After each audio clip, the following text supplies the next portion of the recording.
لوگوں سے عزتیں تلاش کرتے ہو تو وہ کیا تمہیں عزت دیں گے؟ وہ تو کل اچھا کہتے ہیں، پرسوں برا کہنے لگ جاتے ہیں۔ لوگوں کے سامنے گڈ بک میں آنا چاہو گے تو وہ تو سویرے تمہارے بارے میں کچھ کہیں گے، شام کچھ اور کہیں گے۔ اپنی روحانی زندگی آباد کریں، اپنے مسلح کو وقت دیں، اور دنیا سے چھپ کر، اس موبائل کو بند کر کے، اور اپنے آپ سے بھی چھپ کے اور تنہا ہو کے، چھپا کے سارا کچھ اپنے آنسو اپنے رب کی بارگاہ میں پیش کریں، اس کے حضور حاضری دیں۔ سنو نا ترمذی کی حدیث، اور اسے یاد رکھنا، نبی پاک علیہ السلام نے فرمایا اپنے دکھ لوگوں کے سامنے نہ بیان کرنا، سیٹھوں نوابوں کو نہ بتاتے پھرنا، دنیا داروں کے سامنے جا کے نہ رونا کہ میں تکلیف میں ہوں۔ فرمایا اگر دنیا داروں کو دکھ بتاؤ گے رب تمہیں کبھی غنی نہیں کرے گا، اور لوگ ہیں کہ الٹا مذاق اڑائیں گے۔ آپ کی جس سے بڑی پکی یاری ہے نا، پکی، وہ تب تک پکی ہے جب تک آپ نے 50,000 مانگا نہیں، اور جس وقت آپ نے کہہ دیا کہ میں مجبور ہوں میری مدد کر، تو پھر ختم ہو گئی دوستی۔ لوگوں کی تعلقات آپ کے ساتھ تب تک ہیں جب تک آپ ان سے کوئی ضرورت وابستہ نہیں کرتے۔ کریم محبوب فرمانے لگے بندوں کے سامنے دکھ نہ بیان کرنا، اللہ تجھے کبھی غنی نہیں کرے گا۔ تو اپنے دکھ اپنے رب کو بتا، تو دعائیں مانگ، تو اس کی بارگاہ میں حاضر ہو، تو اس کے حضور عرض کر۔ فرمایا اپنے دکھ اپنے رب کو بتا، وہ جلدی کرے یا دیر سے کرے تجھے ساری دنیا سے بے نیاز کر دے گا، تجھے کسی کا محتاج نہیں رہنے دے گا۔ اپنے مسلح کو، اپنی دعاؤں، ایک بزرگ فرماتے ہیں میں نے دعا مانگنے کا طریقہ اپنی بیوی سے سیکھا۔ دعا مانگنے کا طریقہ اپنی، سیکھنے والے تو اپنے بچوں سے بھی سیکھ لیتے ہیں، سیکھنے والے تو ہر ایک سے سیکھتے ہیں۔ وہ کہتے ہیں میں نے دعا مانگنے کا سلیقہ اپنی بیوی سے سیکھا ہے۔ حضرت وہ کس طرح؟ فرمانے لگے میری بیوی نے نا مجھے کوئی کام بتایا، کچھ پیسوں کی ضرورت کے لیے کہا، تو میں نے اسے کہا کہ بھئی ابھی میرے پاس نہیں ہے، کچھ دنوں میں آتے ہیں تو میں دے دوں گا۔ عورتوں کی عادت ہوتی ہے وہ بار بار یاد کراتی ہیں، 2-4 دنوں کے بعد پھر اس نے کہا حضرت وہ میں نے کہا تھا کچھ پیسے، میں نے اسے کہا کہ ابھی میرے پاس نہیں ہے، کچھ دنوں میں ملتے ہیں تو میں تمہیں دے دوں گا۔ اس نے کچھ دنوں کے بعد پھر کہا حضور وہ میں نے کچھ پیسے کہے تھے۔ فرماتے میں نے ڈانٹ دیا، میں نے کہا کہ کیا تو روز مجھے شرمندہ کرتی ہے، کہا نا میرے پاس نہیں ہے، ہوں گے تو دے دوں گا، تو روز یاد کراتی ہے۔ فرماتے ہیں اس نے پہلے تو میری ڈانٹ کو سہا، پھر میرے سخت جملوں نے اس کی آنکھوں میں آنسو پیدا کر دیے، پھر اس نے اپنے آنچل میں اپنے اس دکھ کو سمیٹا، اور پھر اس نے ایک جملہ کہا تو میں رو پڑا، اور مجھے اپنے رب سے مانگنے کا طریقہ آ گیا۔ مجھے کہنے لگی حضرت جی آپ نے ڈانٹ دیا میں نے سہ لیا، پر آپ ہی میرے شوہر ہیں، بتائیں نا آپ سے نہ کہوں تو میں کس سے جا کے کہوں۔ فرماتے ہیں میں رو پڑا، اور میں کھل کے رویا، اور میں تڑپ کے رویا، اور پھر میری سسکیاں بند گئیں۔ تو مجھے کہنے لگی آپ کو کیا ہوا؟ میں نے کہا مجھے بھی دعا مانگنی آ گئی ہے، جب میں اسے کہوں گا نا اللہ تو ہی میرا رب ہے، میں تجھ سے نہ کہوں تو میں کس سے جا کے کہوں؟ میں کیوں کسی بندے سے سوال کروں؟ میں کیوں کسی دنیا دار سے کہوں؟ میں تیرے بندوں کا، نیک بندوں کا وسیلہ لے کے، تیرے محبوب کی غلامی لے کے تیری بارگاہ میں آئیں، تجھ سے نہ مانگوں تو کس سے مانگوں؟ سمجھ آ گئی ہے جب میں اس رنگ میں مانگوں گا تو پھر رب میرے اوپر بڑا ہی فضل فرمائے گا، وہ میرے اوپر بڑی رحمت کرے گا، وہ میرے لیے آسانیاں کرے گا۔ عزیز دوستو ہم اس طرح کرنے لگ گئے ہیں کہ ہم نے نا اپنے تعلقات پر اعتماد کرنا شروع کر دیا ہے۔ میرے تعلقات بہت ہیں، ہم نے اپنی دولت پر اعتماد کرنا شروع کر دیا ہے، میرے پاس دولت بہت ہے۔ ہم نے اپنے علم پر، اپنی شہرت پر اعتماد کرنا شروع کر دیا ہے کہ میرے پاس فلاں چیز بہت ہے۔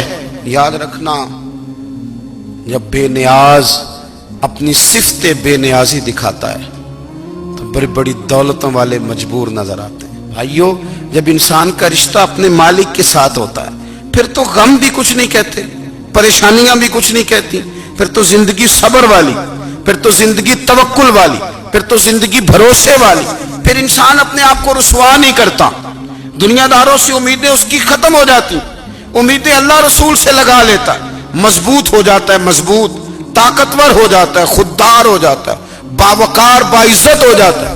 حضرت بہلول دانا رحمت اللہ علیہ بیٹھے تھے تو ہارون رشید حج کر کے آ رہا تھا،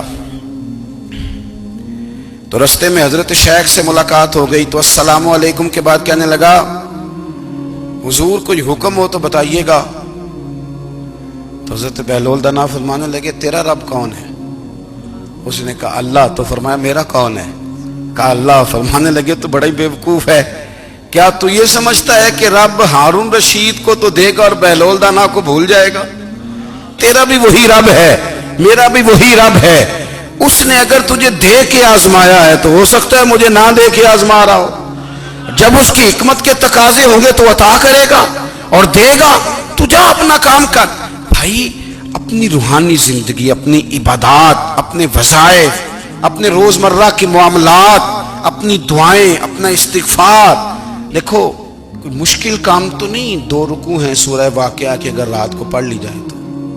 میں کس طرح یہ بات بیان کروں کہ تعویذ بانٹنا آسان ہے اور وظیفہ بتانا مشکل ہے. سارا دن تعویذ بانٹیں تو لوگ لینے کو تیار ہیں، اور اگر آپ وظیفہ بتائیں تو کہتے ہیں تو مشکل کام ہے.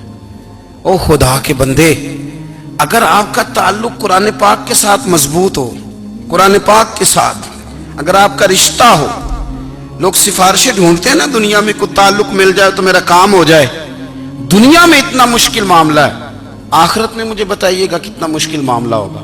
میرے نبی پاک صلی اللہ تعالی علیہ وسلم نے فرمایا جو لوگ سورہ ملک پڑھا کرتے تھے نا، سورہ ملک، یہ سورت ملک قیامت میں ان کی سفارش کرے گی اور اس طرح کرے گی کہ کہے گی اے اللہ یا اس بندے کو جنت میں داخل کر دے یا مجھے قرآن پاک سے علیحدہ کر دے. تو رب فرمائے گا جا اس کا دامن تھام کے اسے جنت تک پہنچایا.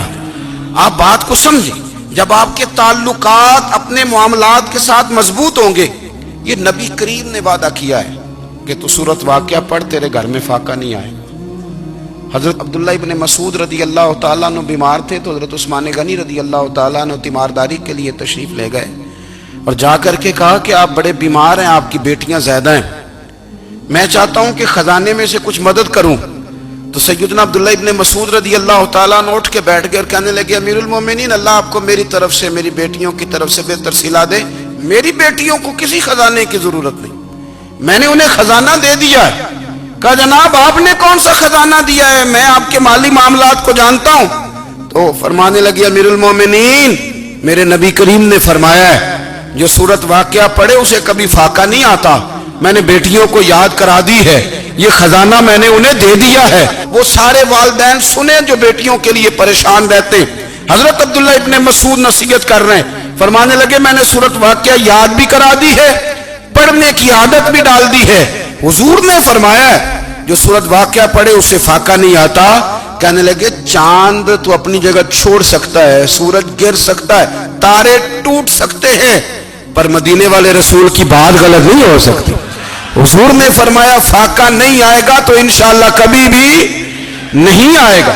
کرنے کا کام یہ ہے کہ ہم اپنے معاملات، اپنی عبادات، اپنی دعائیں کبھی 10 منٹ عادت ہو جائے نا دعا مانگنے کی علیحدہ سے رات کو. حضور نے فرمایا جو فرض نماز کے بعد دعا مانگے اللہ اس کی قبول کر لیتا ہے. نبی پاک صلی اللہ تعالی علیہ وسلم نے فرمایا اللہ مسافر کی دعا قبول فرماتا ہے. حضور نے فرمایا اللہ مظلوم کی دعا قبول فرماتا ہے. حضور نے فرمایا بیمار سے دعا کراؤ اللہ اس کی دعا قبول فرماتا ہے. میرے نبی پاک نے فرمایا ماں باپ جب بھی اولاد کے لیے ہاتھ اٹھائیں، ویسے تے بلے شاہ تو آسمانی اڈدیاں ہی پھڑ دیں، جڑا گھر بیٹھا انہوں بڑھیا ہی نہیں. حضور فرمانے لگے ماں باپ جب بھی اولاد کے لیے دعا فرمائیں اللہ ان کی دعا کو قبول کرتا ہے. آپ اپنا تعلق بنائیں دعا کے ساتھ، عبادت کے ساتھ، مصلی کے ساتھ رشتہ بنائیں، استغفار پڑھیں. صلاح الدین ایوبی صلیبی جنگوں میں تھے، رات کو مسجد اقصی میں نماز پڑھی تو پریشان تھے. ایک بزرگ سے ملاقات ہوئی تو وہ کہنے لگے کہ آپ بڑے پریشان ہیں. کہنے لگے حضور پریشان اس لیے ہوں کہ پہلے ہی مسلمان کمزور ہے، اب میں نے سنا ہے دشمن کا ایک بحری بیڑا وہ جنگی سامان سے بھرا ہوا آ رہا ہے، تو اب ان کے پاس اور تلواریں اور نیزے آ جائیں گے، مسلمانوں کے پاس پہلے ہی وسائل کی کمی ہے، پریشان ہو کس طرح کر کے مقابلہ کریں گے. یہ بات کہتے ہی صلاح الدین ایوبی نے بزرگوں سے کہا حضور آپ بھی دعا کرنا. دعا کی بڑی طاقت ہے. میرے نبی پاک نے فرمایا دعا مومن کا ہتھیار ہے. دعا مومن کا. حضور نے فرمایا تقدیر کو سوائے دعا کے کوئی چیز نہیں بدل سکتی. دعا مومن کا ہتھیار ہے. یہ کافر کے پاس کوئی نہیں، یہ ہتھیار ہے مومن کا. اللہ کرے آپ کو سمجھ آئے. پھر سنیں، کئی بار کہہ چکا ہوں، یہ ہتھیار ہے. کافر کے مقابلے میں جو تیرے پاس سب سے بڑا ہتھیار ہے وہ دعا ہے. دعائیں کرانی چھوڑ دی، کرنی چھوڑ دی، لینی چھوڑ دی. حضرت سیدنا انس بن مالک رضی اللہ تعالیٰ عنہ فرمایا کرتے تھے، میں نے وہ رنگ دیکھا ہے جب حضور دعا مانگتے تھے اور حضور کی مقدس آنکھوں میں آنسو بھی ساتھ ہی بہا کرتے تھے. میں نے وہ انداز دیکھا ہے. تو صلاح الدین ایوبی بزرگ سے کہنے لگے آپ بھی دعا کیجیے، اور خود رونے لگے اور سر سجدے میں رکھ کے رونے لگے اور عشاء سے لے کر فجر تک روئے، خوب روئے. صبح وہ بزرگ آئے تو صلاح الدین ایوبی کا خوبصورت اور ہنستا ہوا چہرہ دیکھا.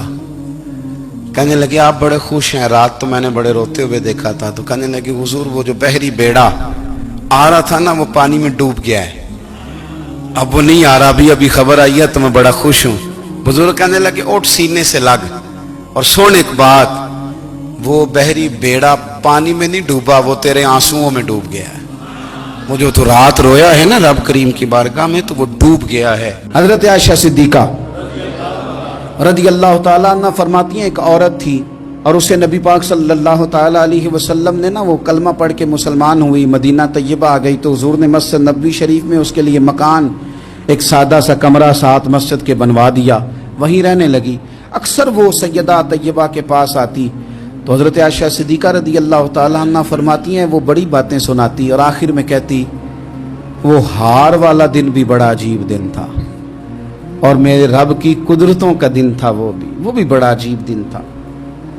سیدہ عائشہ صدیقہ رضی اللہ تعالیٰ عنہ ایک دن فرمانے لگی کہ تو ہار والے دن کا بڑا ذکر کرتی ہے، وہ کیا دن تھا؟ تو خاتون کہنے لگی اماں جی وہ دن تھا جب میرے رب پر بھروسہ اور مضبوط ہو گیا، جس دن میرا اپنے رب پر توکل اور بڑھا، میرے ایمان میں یقین میں اور پختگی آئی. کہنے لگی میں ایک گھر کی کنیز تھی، نوکرانی تھی، اس گھر میں ایک بچی تھی جس کے پاس سونے چاندی ہیرے جواہرات کا ہار تھا. اس زمانے میں نا چمڑے کے اوپر لوگ ہیرے جواہرات لگاتے تھے، کئی دفعہ سرخ رنگ کے چمڑے پہ لگائے جاتے تھے. وہ بچی پہنتی تھی تو کہتی ہوں بچی کے اس نے اتار کے رکھا یا اس سے گرا وہ ہار تو چیل اسے اٹھا کے لے گئی گوشت سمجھ کے اور میرے سامنے اٹھا کے لے گئی. گھر والوں نے مجھ سے پوچھا، یہ بخاری میں موجود ہے، گھر والوں نے پوچھا مجھ سے کہ وہ ہار کہاں ہے تو میں نے کہا چیل اٹھا کے لے گئی. گھر میں کچھ چوری ہو جائے تو سب سے پہلا الزام کس پہ لگتا ہے؟ ملازمین پہ. کہتے انہوں نے مجھے بڑا مارا، بڑی تکلیف تھی، حتیٰ کہ میری شرمگاہ تک کی تلاشی لی، میری عزت اتنی خراب کی میں بتا نہیں سکتی.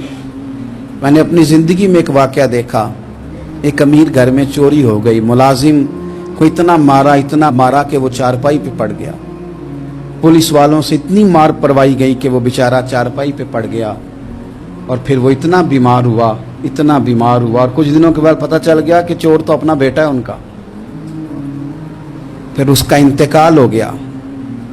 اب وہ سیٹھ صاحب اور گھر والے آ کے نا مرنے والے کے کان میں معافیاں مانگ رہے ہیں، کان میں. تو میں نے ان سے پھر کہا تھا کہ یہ تو اب چلا گیا ہے، تمہارا زور چلتا تھا نا تو تم نے قانون خریدا اور تم نے اسے جتنا ہو سکا تم نے اسے مار پڑوائی. تمہارے پاس جو عدالتیں تھی تم نے وہاں کاروائی کی، اب ایک عدالت قیامت کے دن لگے گی.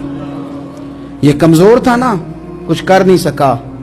میرے نبی پاک صلی اللہ علیہ وسلم نے فرمایا سن لو، اگر سینگ والی بکری نے بغیر سینگ والی بکری کو تکلیف دی ہوگی نا تو قیامت کے دن اسے بھی بدلہ دینا پڑے گا کہ تیرے پاس سینگ تھے اور تو نے اسے مارا تھا. وہ خاتون عرض کرتی ہے سیدہ عائشہ کی خدمت میں کہ مجھے بڑا مارا، مجھے تکلیف دی، میں کہہ رہی تھی کہ میرے سامنے چیل لے گئی ہے پر وہ نہیں مان رہے تھے. اماں جی انہوں نے مجھے بڑا مارا. حضرت عائشہ صدیقہ کہتی ہیں پھر کیا ہوا؟ کہنے لگی اماں جی جب کوئی میرا مددگار نہ رہا، مجھے تکلیف دے رہے تھے، رسوا کر رہے تھے، تو میں نے اپنے رب سے مدد چاہی، میرے رب کی طرف میں نے توجہ کی. میں نے کہا مالک اب تو ہی میرا مددگار ہے،